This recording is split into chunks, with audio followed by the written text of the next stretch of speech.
राजधानी लखनऊ में ईद उल फितर का त्यौहार इस बार कड़ी सुरक्षा व्यवस्था के बीच शांतिपूर्ण तरीके से मनाया गया। ईदगाह समेत सैकड़ों स्थानों पर नमाज अदा की गई, जहां बड़ी संख्या में नमाजी पहुंचे और मुल्क की तरक्की, अमन चैन और खुशहाली के लिए दुआएं भी मांगी। ईद को लेकर पुलिस प्रशासन पूरी तरीके से अलर्ट मोड में नजर आया और पूरे जिले को कई जोन और सेक्टरों में बांटकर सुरक्षा व्यवस्था लागू की गई। ईदगाह में ईद उल फित्र के मौके पर सुबह से ही ईदगाहों और मस्जिदों में नमाज अदा करने के लिए लोगों की भीड़ उमड़ पड़ी। नमाजियों ने अल्लाह से देश में अमन चैन, भाईचारे और खुशहाली की दुआ मांगी। ईद के मौके पर ईदगाह में पहुंचे समाजवादी पार्टी के राष्ट्रीय अध्यक्ष अखिलेश यादव सहित बीजेपी के दिनेश शर्मा, रीता बहुड़ा जोशी, रविदास मल्होत्रा सहित तमाम लोग ईदगाह पहुंचकर लोगों को ईद की बधाई देते नजर आए। अभी कुछ दिन पहले ही हम लोगों ने त्यौहार होली मनाया था।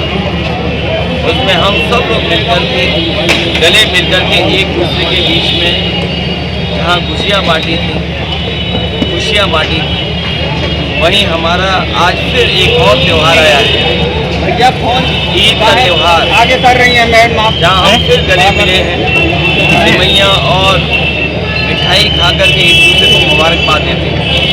यही हमारी हिंदुस्तानियत है कि जहाँ अलग अलग धर्म के, अलग अलग जाति के लोग रहकर एक साथ त्योहारों को एक साथ मिलकर के खुशियाँ मनाते हैं। यही हिंदुस्तानियत हमारे समाज और देश को मजबूत बनाती है, देश को तरक्की और खुशहाली के रास्ते में ले आता है। हमें उम्मीद है कि दुनिया में जिस तरह से वॉर चल रहा है वो तो ख़त्म हो गई होगी और उसके साथ और ख़त्म होते ही खुशहाली भी आएगी, ऐसा हमारा सबका मानना है ईद के त्यौहार। सर, मथुरा में माहौल तनावपूर्ण बना हुआ है, का जिक्र हमेशा होता है तो देश के लिए सही होता है। कोई देश हो, कोई मुल्क हो, और मुल्क के लिए जो शहीद होता है वो दिलों में याद किया जाता है। सर, मथुरा में माहौल तनावपूर्ण बना हुआ है, भारतीय जनता पार्टी कहाँ तनाव न पैदा कर दी ये सोचना है। अगर मथुरा में, वृंदावन में, धार्मिक स्थान पर साधु के साथ अगर ये व्यवहार हुआ हो, और वहीं काशी में जहाँ प्रधानमंत्री कई बार चुने गए हैं, खुलेआम एक छात्र ने एक छात्र को मार दिया, खुलेआम गोलियां चल रही हैं। इससे पहले गोरखपुर में गोरख धंधा होते हुए देखा होगा आपने, वहाँ भी खुलेआम गोली मार दी। पूरे प्रदेश में जो चाहता है वो कर लेता है, कोई कानून व्यवस्था की कोई व्यवस्था नहीं बची।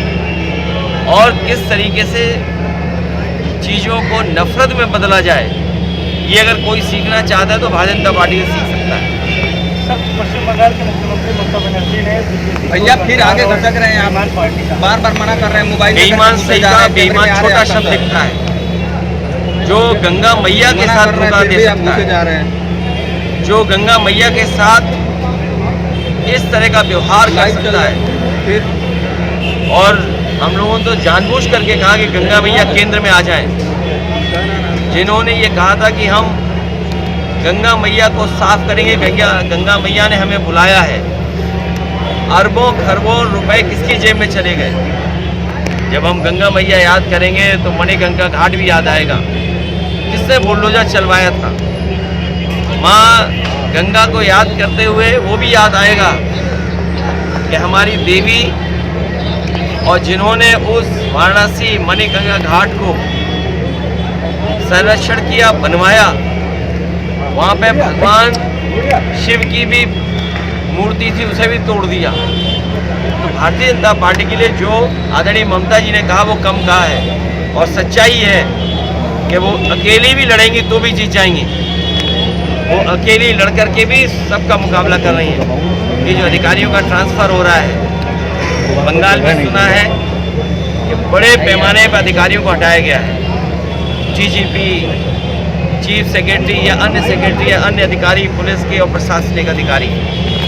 लेकिन उत्तर प्रदेश में जब जब बीजेपी के समय पर चुनाव हुआ है, बीजेपी ने एक भी अधिकारी नहीं हटाया। और अधिकारियों ने चुनाव आयोग से मिलकर के बीजेपी के लोगों ने ऐसे अधिकारी सेट किए थे कि रिश्तेदारी आसपास बना रहे, रिश्तेदार के माध्यम से हम चुनाव जीत लें।